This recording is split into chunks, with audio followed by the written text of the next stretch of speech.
Welcome to ఐజన్ news. నేను మీ పవన్ కృష్ణమూర్తి. ఆంధ్రప్రదేశ్ రాష్ట్రంలోనే కాదు భారతదేశ వ్యాప్తంగా కూడా ఎన్నికల కోడ్ అనేది అమల్లోకి వచ్చేసింది. సో తద్వారా ఏం చెప్పదలుచుకున్నారు ఎన్నికల కోడ్ లో ఏంటి అంటే, రాజకీయ నాయకులు కానీ మిగతా వాళ్ళు కానీ వాళ్ళ ప్రచారం మాత్రం చేసుకోవచ్చు, ప్రభుత్వం తరఫున ఈ రాజకీయాలకు సంబంధం లేదు అనేది ఒక పాయింట్ చెప్పారు. ఏ వెబ్సైట్ లో కానీ ప్రభుత్వానికి సంబంధించినటువంటి వీటిలో కానీ అందులో ఆ మంత్రులు క్యాండిడేట్ ఎవరున్నారో వాళ్ళ ఫోటోలు ఇవన్నీ కూడా తొలగించాలి, కేవలం రాష్ట్ర చిహ్నం ఏదైతే ఉంటుందో అవే ఉండాలి అని చెప్పి. అలాగే పోస్టర్లు కూడా మంత్రి అన్న పేరుతో ఉన్నటువంటివి అధికారికంగా ఏవైతే ప్రకటనలు ఇచ్చారో ఇవన్నీ లేకుండా తీసేయాలని కూడా చెప్పారు. ప్రభుత్వ ప్రకటనలు ఏవి ఉండడానికి వీల్లేదు అనేది సారాంశం. సరే, అయిపోయింది. ప్రజలు కూడా సంయమనంతో ఉండాలి అని చెప్పి ప్రజలకు కూడా కోడ్ ఆఫ్ కండక్ట్ అనేది అమలు అవుతుంది అని చెప్పారు. ఇలాగా డబ్బులు క్యారీ చేసేటువంటి విషయంలో కానీ ఇలాగా కొన్ని విషయాల్లో. సో అధికారులు వీటి మీద సంబంధించి ఎక్కడికక్కడ కాస్త క్లాసులు తీసుకుంటున్నారు. దానికి సంబంధించి వాళ్ళకి ఎలాగైనా క్లియర్ గా చెప్పాలి, దాని మీద వాళ్ళకి అవగాహన కల్పించాలి అనే దాంతో పోలీస్ అధికారులు ముఖ్యంగా. సో ఎక్కడో ఒక వీడియో చూశారు, ఎస్ఐ గారు ఆల్రెడీ చెప్పారు అని చెప్పి సిఐ గారి నుంచి చెప్తున్నారు. వాట్సాప్ గ్రూప్ అడ్మిన్స్ అందరినీ కూడా పిలిపించి, సో గ్రూప్స్ లో ఉన్నటువంటి అడ్మిన్స్ మీరు ఎవరున్నారు, మీకు మీ దాంట్లో ఎంతమంది గ్రూపులు ఉన్నాయి, ఇక్కడ దీనికి ఎంతమంది ఉన్నారు, ఏ పార్టీ వాళ్ళు ఉన్నారు కూర్చోబెట్టి మాట్లాడుతూ, ఇందులో ఎవరైనా సరే ఏదైనా ఒక తప్పుడు సమాచారం కానీ లేదు వ్యక్తిగతంగా దూషించినటువంటి కేసు ఇది కానీ వస్తే దెబ్బకి మొత్తం అంతా కూడా కేసు మీ మీద పడుతుంది అన్నటువంటి వాళ్ళ మీద కాదు, అడ్మిన్స్ దీనికి సంబంధించినటువంటి జాగ్రత్తలు తీసుకోవాలి, లేదంటే కేసులు పెడతాం. అంటే ఎన్నికల కోడ్ అనేది వచ్చింది, ప్రజలు కూడా ఏం మాట్లాడాలి, ఎవరితో మాట్లాడాలి, ఎలా మాట్లాడాలి అనే దానికి లిమిటేషన్స్ కూడా ఉన్నాయి. ఇందులో ఇటువంటివి జరిగితే ఉపేక్షించేది లేదు, ప్రతి ఎన్నికకి కూడా మీ మీద బైండ్ ఓవర్ కేసులు పెట్టడం జరుగుతుంది అని చెప్పి పోలీసులు చెప్తున్నారు.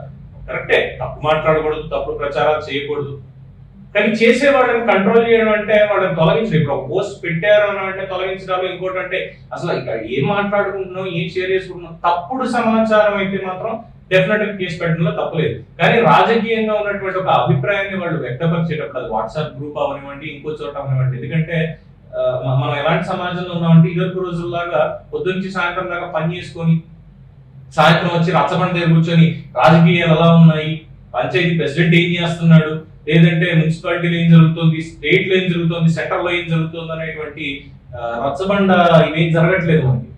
ఇప్పటికి కూడా పొద్దున్నే లేచి ఒక చెట్టు కింద ఎక్కడ కూర్చొని పేపర్ చదివించుకుని ఇగో ఈ రోజు వార్తలు ఇవి, లైబ్రరీలో కూర్చొని ఇగో ఇక్కడ ఎలా ఉంది వార్తలు తెలుసుకునేటువంటి రోజులు కాదు. ప్రతి ఒక్కళ్ళు నిద్ర లేస్తూనే మంచం నుంచి ఈ రోజు రాజకీయాలు ఏంటనేది అరిచేతుల్లో చూసుకుంటున్నటువంటి పరిస్థితి సెల్ ఫోన్ లో.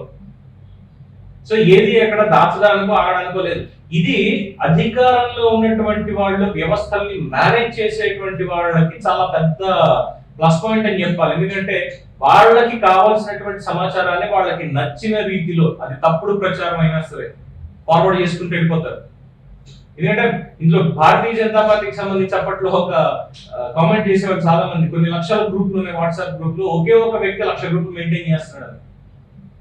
సో ఇప్పుడు పోలీసు వారు చెప్పినటువంటి దీని ప్రకారం వాళ్ళు పిలిచి అందరికి కౌన్సిలింగ్ ఇచ్చి ఎవరి పార్టీ వాళ్ళు ఏం చేసుకుంటారు చేసుకోండి, కానీ ఇటువంటి వ్యక్తిగతమైనటువంటి ఆరోపణలు రావడాలు ఇవి చేయడం కుదరదు అని చెప్పారు. ఇక్కడ ప్రజలకి కోడ్ అనేది ఉంది. అయితే ఇక్కడ అడగాల్సినటువంటి ప్రశ్న ఏంటంటే, ఎన్నికల కోడ్ అనేది కేవలం ప్రజలకి మాత్రమేనా, పోలీసులకి వర్తించదా? ఎందుకు ఇది అడగాల్సి వస్తుంది? వాస్తవానికి అయితే చాలా మంచి పని చేశారు పోలీసు వారు, తీసుకొచ్చి కౌన్సిలింగ్ ఇవ్వడం, మీ మీద కేసులు పెడితే ఇవి ఎప్పటికీ తేలవు, ఇందులో కాంప్రమైజ్ కూడా ఉండవు, ఎందుకంటే ఈ కామెంట్లు అనేది రాజకీయంగా చేస్తారు, అది వ్యక్తిగతంగా చేసినా కానీ తీసుకెళ్ళి అందులో పడేస్తే వాళ్ళు తగ్గచ్చు తగ్గకపోవచ్చు అని చెప్పి ఒక మాట మంచిగా చెప్పారు, బాగానే ఉంది. బట్ వీళ్ళకి కూడా కోడ్ వర్తిస్తుంది కదా, ఏకపక్షంగా వీళ్ళు కూడా ఉండకూడదు కదా, కేవలం కొంతమందిని మాత్రమే పిలిచి చెప్పడం కాదు కదా, అందరికీ చెప్పాలి కదా, ఇంక్లూడింగ్ అది వైఎస్ఆర్సీపీ, జనసేన, తెలుగుదేశం, సిపిఐ, సిపిఎం, కొత్తగా వచ్చినటువంటి పార్టీలు, బీజేపీ పార్టీ, కాంగ్రెస్ పార్టీ, మిగతా పార్టీలు అందరినీ పిలిపించి ఒక బహిరంగ ప్రకటన ఇవ్వాలి. కానీ అలా కూర్చోబెట్టి కొంతమందిని చెప్పడం అంటే వాళ్ళు ఖచ్చితంగా మీ మీద కేసులు పెడితే మేము తీసుకుని మీ మీద పుటప్ చేస్తాము అని చెప్తున్నట్టుగా ఉంది. వాస్తవానికి అలాగే ఉంది. ఇన్స్టెడ్ ఆఫ్ దట్ జిల్లా ప్రజలకి ఎస్పీ గారి సందేశం ఈ రాజకీయ పార్టీ కార్యకర్తలు ఎవరైతే ఉన్నారో మీరు మీ వాట్సాప్ గ్రూప్ అడ్మిన్ గా ఉన్నట్లయితే మీరు మెయింటైన్ చేసే గ్రూపుల్లో ఎటువంటి తప్పుడు ఆరోపణలు తప్పుడు ఇవి వచ్చినట్లయితే దాని మీద ఏమైనా కేసు అయితే ఖచ్చితంగా మీ మీద కేసు పెడతాము.